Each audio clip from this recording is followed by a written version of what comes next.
Halo, selamat berjumpa kembali dengan Mbak Hardi dalam segmen Serambi. Dengar dia panggil nama saya, juga dia panggil namamu. Itu bunganya begitu. Dengar dia panggil nama saya, juga dia panggil namamu. Ku jawab ya, ya, ya. Ku jawab ya, ya, ya. Ku jawab ya Tuhan, ku jawab ya Tuhan, ku jawab ya, ya, ya. Amin, terima kasih. Inilah tamu kita, seorang muda tapi sudah disebut ibu karena hidupnya mempersembahkan dirinya di dalam gereja, yakni Mbak ini sebagai pendeta. Maka karena jabatannya saya perlu manggil ibu. Ya, Bu Pendeta, selamat sore. Selamat sore Pak, Mbak, Mbak Hardi. Saya sudah tua. Oh, Ya. iya. Secara umur saya sudah tua, meskipun kau kayaknya masih muda, tapi saya harus panggil ibu. Karena menjadi ibu gereja. Gereja apa kalau boleh tahu? GKJ Karangasem. Oh, GKJ ya. Saudara-saudara, kita perlu kenal banyak. Karena latar belakang saya di gereja RK Rom Katolik, maka saya sendiri itu sebetulnya agak asing mendengar, kok ada pendeta wanita di gereja saya, pastor nggak boleh wanita itu. Nah, itu yang ketertarikan saya. Nah, semoga generasi pendengar semua yang tahu acara ini, mungkin nanti ada apa? Ya, ketertarikan dan bisa meniru ibu ini. Namanya tadi siapa? Batseba. Oh, Batseba. Iya. Ibu Pendeta Batseba. Nah, silakan Bu, perkenalkan diri. Sejarahnya gimana sih itu? Kok bisa tiba-tiba, kok bukan tiba-tiba ya, jadi pendeta itu? Apa dari SD atau SMP sudah tertarik itu? Oh iya. Halo, selamat sore penontonnya Mbak Hardi. Saya Batseba Diasta Senina. Memang yang sudah diberitahukan oleh Mbak Hardi sebelumnya, saya berprofesi sebagai pendeta di GKJ Karangasem. Nah, kenapa saya sampai akhirnya memilih untuk menjadi seorang pendeta? Itu juga sebuah pergumulan dan perjalanan yang sangat panjang. Memang dari SMP saya pengen jadi pendeta dari kelas 3 SMP, karena melihat sosok pendeta di gereja saya asal gitu. Saya melihat seorang pendeta itu punya wibawa. Waktu itu masih menjadi penglihatan secara umum saja gitu. Oh, kayaknya enak jadi pendeta. Di mana-mana disambut sama orang, ketemu diberikan senyuman, dibalas senyuman kayak gitu kan. Kayak enak banget jadi pendeta pokoknya.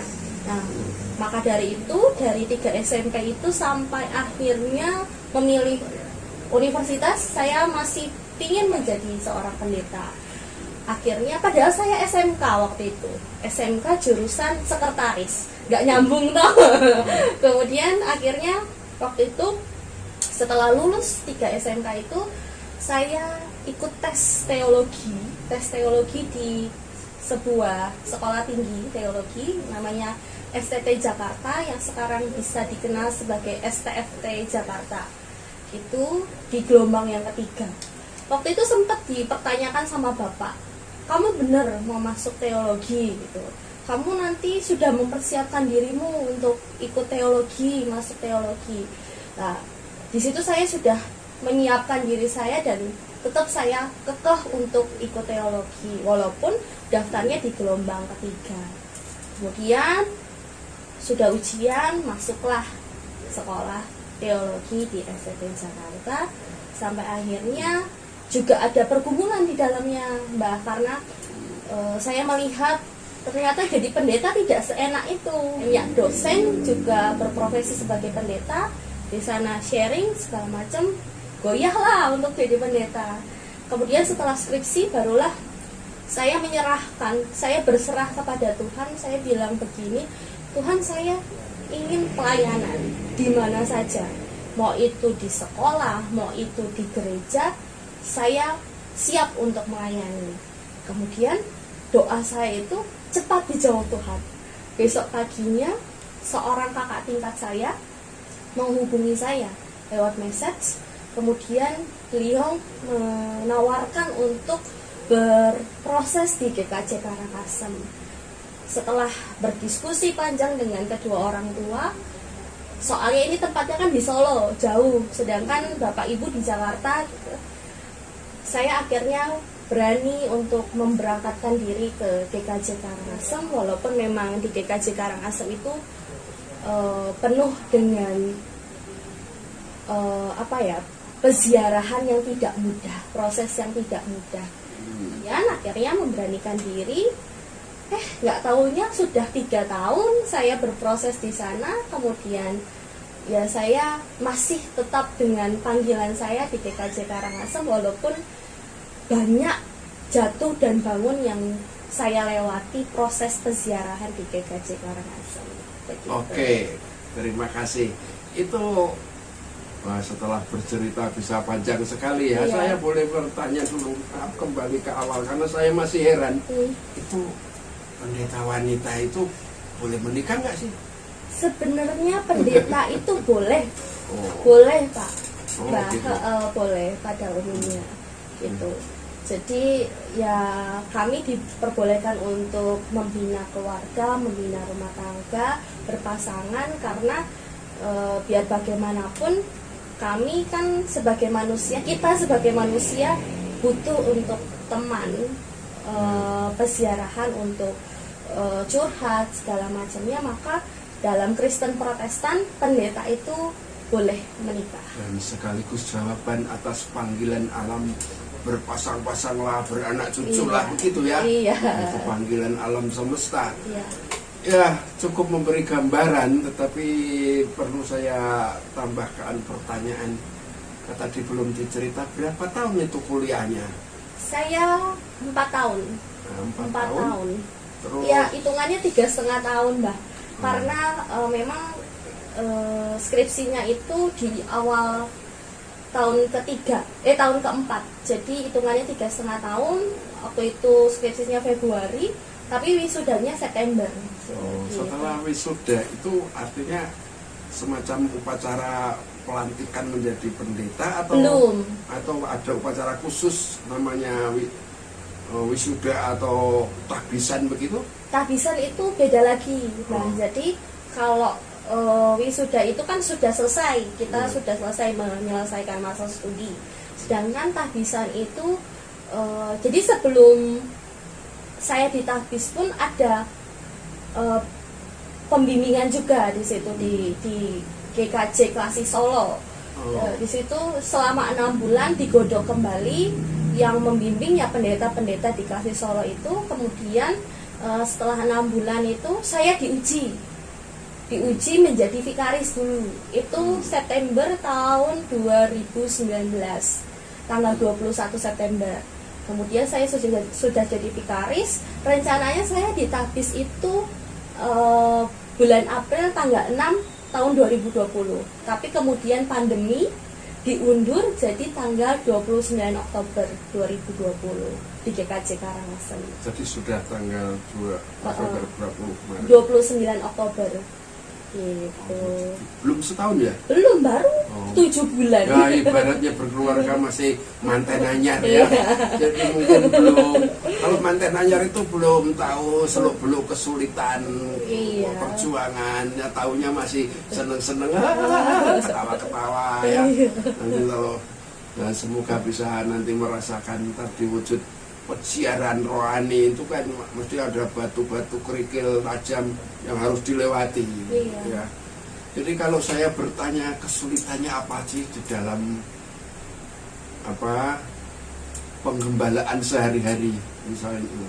Iya, banyak kesulitan yang dihadapi, apalagi saya terjun di jemaat GKJ Karangasem itu 22 tahun. Umur saya masih 22 tahun waktu itu. Jadi 22 tahun itu peralihan antara remaja ke dewasa. dimana kemudian saya dipacu untuk melayani gereja yang juga penuh dengan permasalahan.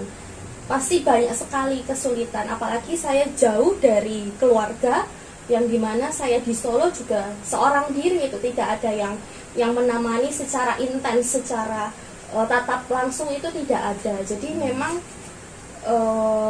bertemu dengan banyak orang, bertemu dengan berbagai sifat, karakter, itu membuat saya pertama kali hadir di GKJ Karangasem itu merasa bahwa tempat apa ini gitu kan. Tapi karena penyertaan Tuhan sampai saat ini, akhirnya saya juga bisa menghadapi satu persatu masalah yang ada, kesulitan yang ada di GKJ Karangasem itu. Banyak pembelajaran yang saya dapat dari GKJ Karangasem, di mana awalnya saya tidak bisa berkhotbah gitu, yang ketemu sama orang banyak saja saya takut begitu, tapi kemudian saya belajar di sana, setidaknya sedikit demi sedikit saya sudah berani untuk berkhotbah, sudah berani untuk berbicara di depan umum, sudah, apalagi di sana menggunakan bahasa Jawa, bahasa Jawa kromo gitu. Sedang iya pakai kromo, sedang saya di sini di Jakarta tidak pernah pakai bahasa kromo, tapi saya dituntut di sana untuk bisa bahasa Jawa yang halus gitu. Kemudian saya berjuang dengan bapak saya sendiri untuk belajar bahasa Jawa. Dicatat itu? Iya, dicatat sama bapak gitu, saya bikin bahasa Indonesia gitu, dikirim terus bapak translatornya kayak gitu. Begitu kisah kasihnya Ibu Sheba di dalam mengarungi itu permulaan jabatan pelayanan di suatu gereja GKJ. Saya bisa membayangkan itu, untuk komunikasi saja pas ada kesulitan karena ada bahasa Jawa, karena bahasa ibu adalah bahasa Indonesia. Di sana menjadi bahasa Jawa itu bahasa asing bagi itu ya. Nah, kalau bagus. Ya, saudara-saudara, ada sekilas perkenalan dan sedikit kisah kasihnya Pendeta Sheba, kasihnya pada jemaat dengan dinamika gelombang tadi. Akhirnya dia yakin tadi bahwa Tuhan menyertai, bisa menyelesaikan masalah-masalah karena Tuhan beserta kita. Demikian saudara-saudara, kalau dilanjutkan masih bisa panjang, tapi paling tidak kita punya gambaran. Nah, proses menjadi seorang pendeta wanita dan diberi kepercayaan, tertahbis dan dibenum di suatu gereja Kristen Jawa di daerah Solo. Mugi Gusti tansah berkahi kita sedaya. Matur nuwun sugeng pinanggih malih ing acara sanes wekdal.